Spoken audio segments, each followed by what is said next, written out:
We're not really much into rice as such. Rice is seen to be a meal that is associated with people who stay in the urban areas. So schools maybe, but we have cassava, sorghum, and maize, corn here. That is what is that's what we make our fufu is. We call it asida in South Sudan. Sida. Yes, asida. It's quite interesting because Yes. we have a language tree, and we say asida, Oh, okay. and it can be a name or it can mean thank you.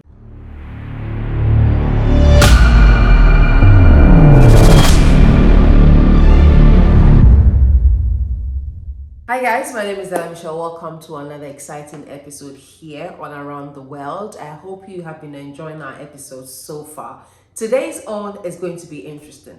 South Sudan. Yes, I have been privileged to have a conversation with the outgoing ambassador of South Sudan to the United States of America, Ambassador Philip. He's going to share his story with me and also going to give us some major highlights about South Sudan. If you're ready, let's delve into that conversation.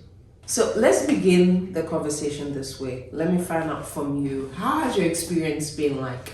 I know you started serving in the United States since 2018. Yes. So how has the experience been like for you? 2018 up to now, this has been quite a journey. It's like 5 years. I've actually done 5 years and 2 months working in the United States of America. But you probably know that, or might have heard that I served in other countries. So my first tour of duty was in Eritrea as the first South Sudan ambassador to Eritrea, and then I also served in South Africa. So the United States was different in so many ways. The first difference that we have as compared to the two previous countries that I've served in is that we have a very big diaspora of South Sudanese in the US. This is unlike, we didn't have a diaspora in Eritrea, neither did we have a diaspora in South Africa. The unique thing that we have with the United States is that it also played a very big role in helping South Sudan to become an independent country. Yeah, so I think these are the two different things that I had as compared, with the other previous servings that I have had. When I came here in 2018, that was just when an agreement was signed. It was signed in September. I can still remember that it was around the 12th of September, just like a few days after I arrived. I arrived to the US on the 7th of September 2018. And that set up a transitional period where we are in now, and it's supposed to end next year by elections in December 2024. Yeah, so I came at this difficult period that you could say, where we, try to lobby the government of the United States of America to stand and support the peace agreement, and we give them this reason that, yes, the US have supported us for quite a very long time. They have given us, and now most of the assistance that they give to South Sudan is in form of humanitarian aid, and we say humanitarian aid, of course, to save lives is something that is welcome and appreciated, but you can't keep it, forever. So, for in order for this to stop, we need to have the peace, to be implemented, and we needed the government of the United States to support the implementation of the peace agreement, such that we put the history of conflict behind us. The other aspect is working with the diaspora, and this was quite a very new experience to me. But when I came here, and I think my first meeting, just a few weeks after I arrived here, with members of the community in the DMV area, we have quite a sizable number of South Sudanese here in the DMV. When I spoke to them, I said, my official capacity is the ambassador of South Sudan to the United States of America, but I also have another role that I play, is that I am the ambassador of South Sudan to the South Sudanese staying in the United States of America, and I told them during that speak that I gave the first day, was that I looked at the diaspora as an asset. There is so much that the diaspora is already doing, maybe not documented. One of the projects that we really succeeded with, we worked with the embassy, supported some members of the diaspora who were working with an organization called the Himalayan Cataracts. So they do cataracts operations. They're almost like something you could compare to the Doctors Without Borders. So they fly to different parts of the world and they do these eye surgeries, mainly eye cataracts. So we supported that project, and they went to South Sudan, and they've been there like during my tenure maybe about 3 times already, and and they did a great, a lot of great work.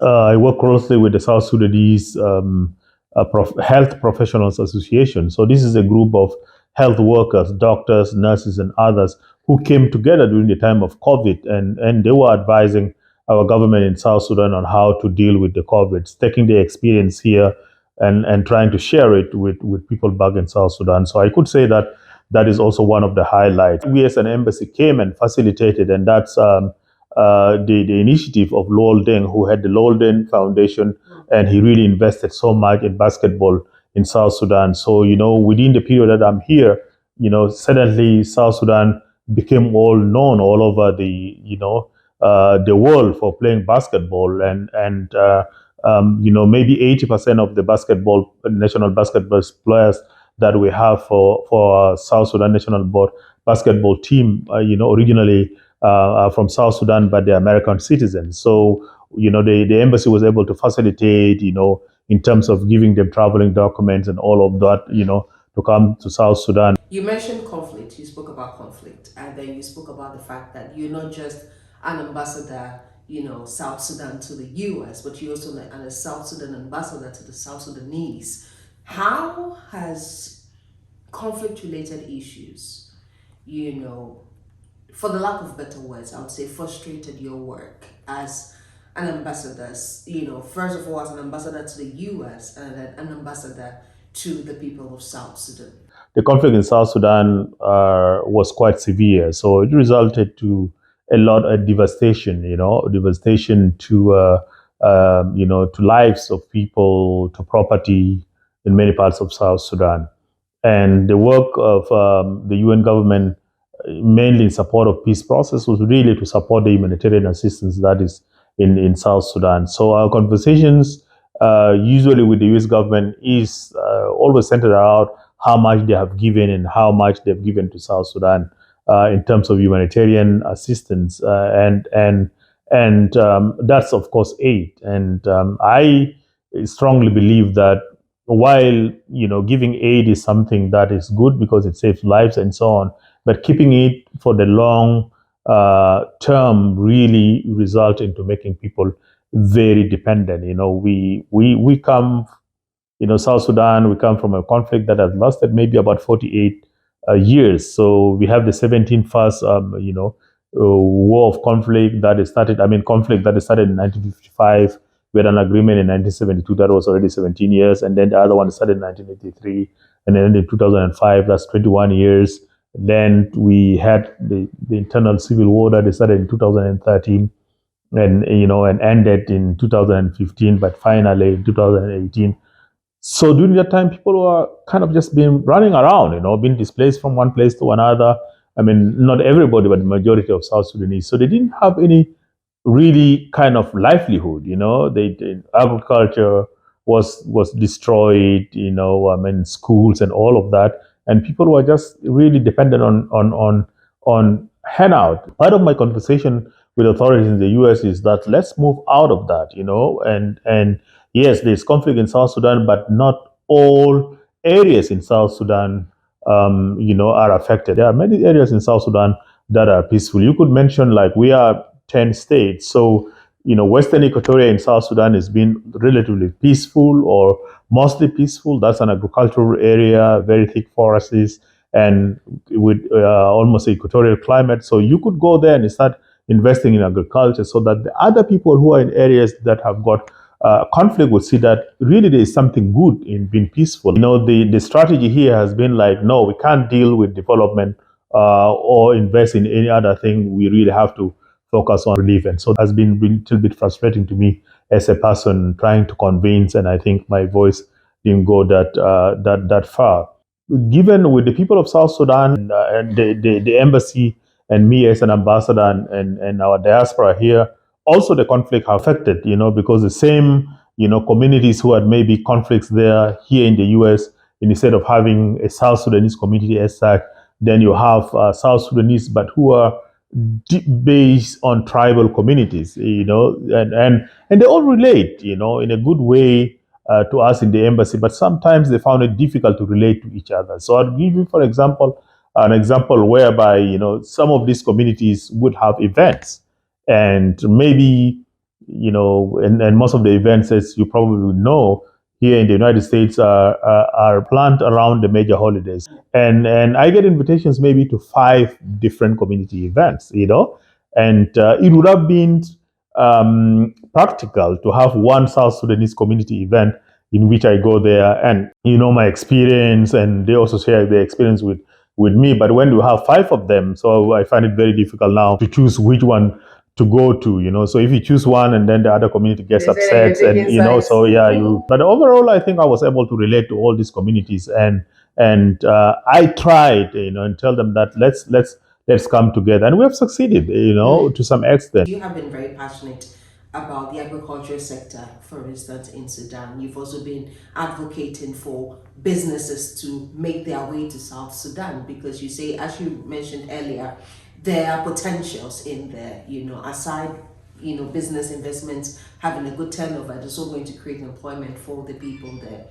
You also spoke about tourism. How has your advocacy for these other sectors, in South Sudan, how has it been so far? And what has been the major sector of interest in your conversation with people?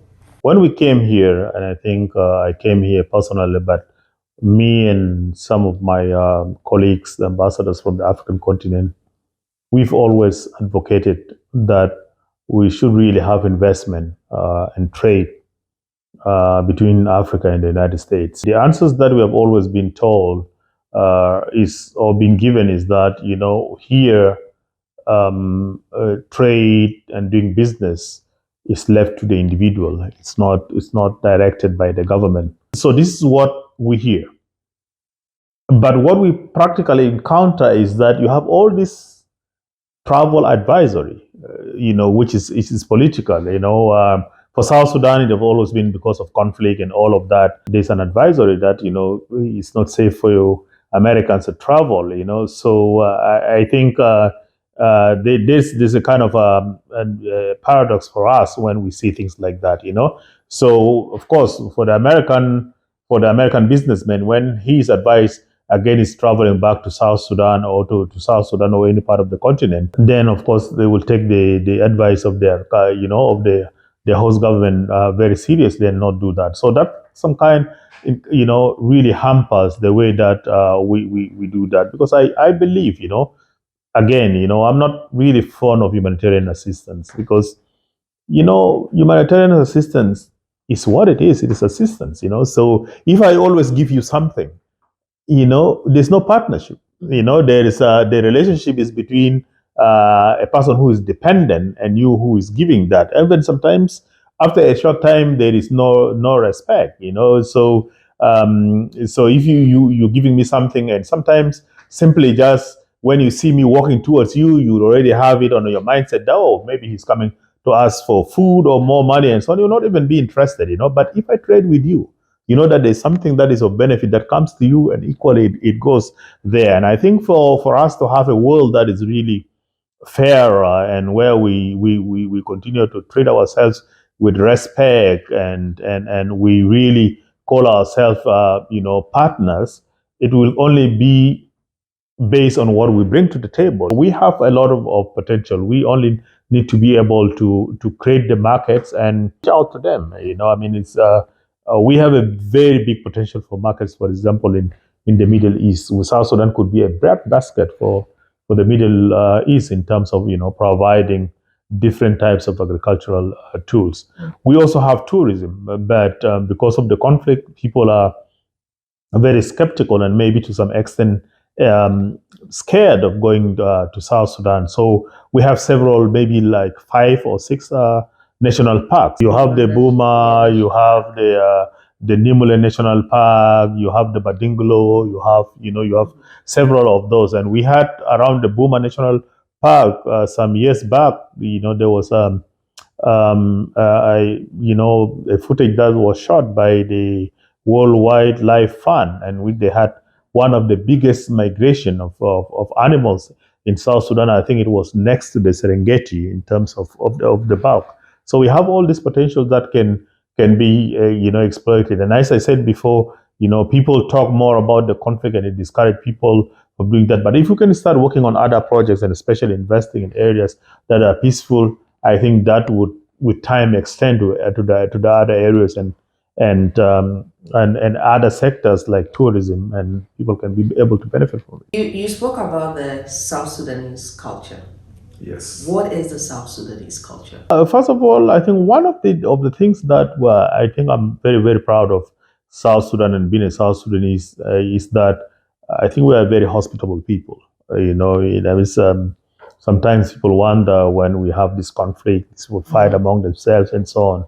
But I think generally people, when you go to South Sudan, you really feel welcome. You feel welcome because that's just what we are. We are taught. To be sharing. Because of the welcoming spirit, we are also generous. So now, of course, we are getting new concepts of in a typical South Sudanese environment and so on. We don't have orphans. Not that we don't have people who lose their parents, father and mother, but I mean, let's say, for example, I don't have my parents. They died. My mom died when I was 17, and my dad later on passed on. So my brothers and all of that, we could say that at some stage we are orphans, but no. The elder brother immediately assumes the care of the family, so he becomes like the assistant dad and take care of everybody and the uncles and so on and so on. So if somebody loses their parents, then the immediate family always takes care of them. We have always this openness, to take care of our siblings, to take care of those who may not afford, and even like sending them to school without expecting anything back. That's just a responsibility that people take. So when I think about South Sudan, I think about our generosity, but I also think about looking out for each other. But when it comes to the food aspect, we're talking about how, when in terms of spice levels, it's quite different from South Sudan, how it is like in Ghana. What are some of the differences, between, let's say, Ghanaian meals, if you've had any exposure to, aside the jollof and then the rice balls, do you have any similar meals with people from South Sudan? Peanut butter is really big part of our culture. So you cook it with almost everything. You cook it with dry meat, because we also dry our meat the same way that you dry the fish. So we have dry fish, we have dry meat, and peanut butter comes with it. We have vegetables, green vegetables. We eat cassava leaves. We eat black eyed pea leaves. Of course, we have cabbage and all of that. You can cook that. All of this stuff you can cook it with peanut butter. So peanut butter is quite a big. We're not really much into rice as such. Rice is seen to be a meal that is associated with people who stay in the urban areas. So schools, maybe boarding schools, and so on. That's where people get exposed to rice, and then bread is also in the towns. That's when people. But we have cassava, sorghum, and maize, corn here. That is what is that's what we make our fufu with. So fufu, we call it asida in South Sudan, but it has, Asida. yes. It's quite interesting because Yes. we have a language tree, and we say asida, Oh, okay. and it can be a name or it can mean thank you. And yours is asida. Asida, yes. That's how you call your food. That's how we call our fufu. Yeah. So that fufu asida can be made out of corn.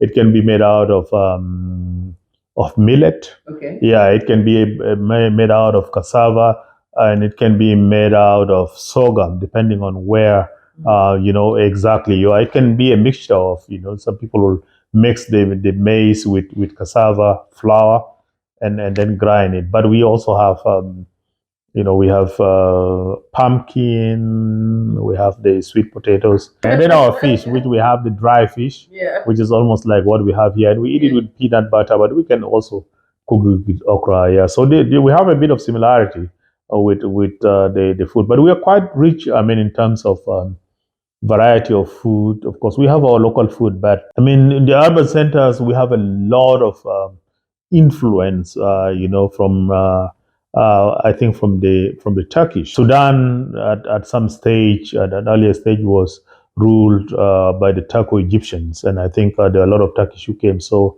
urban centers, you have like your fried meat and fried fish and chicken and all of that has a kind of influenced by by the Turkish, and our people used to like cook meat stew or beef stew. They cook with a lot of onions, for example, and I think and a lot of onions, a bit of ginger. You haven't mentioned anything about pepper yet. Yes, yeah. People don't eat pepper. No. Yeah, but we're not big on pepper. Spicy. Yeah. So spicy food is actually a choice, and so usually in a typical setup of a South Sudanese meal and also Sudanese meal is you will have your spices by the side. So if you want to add it to your plate, then you can add it.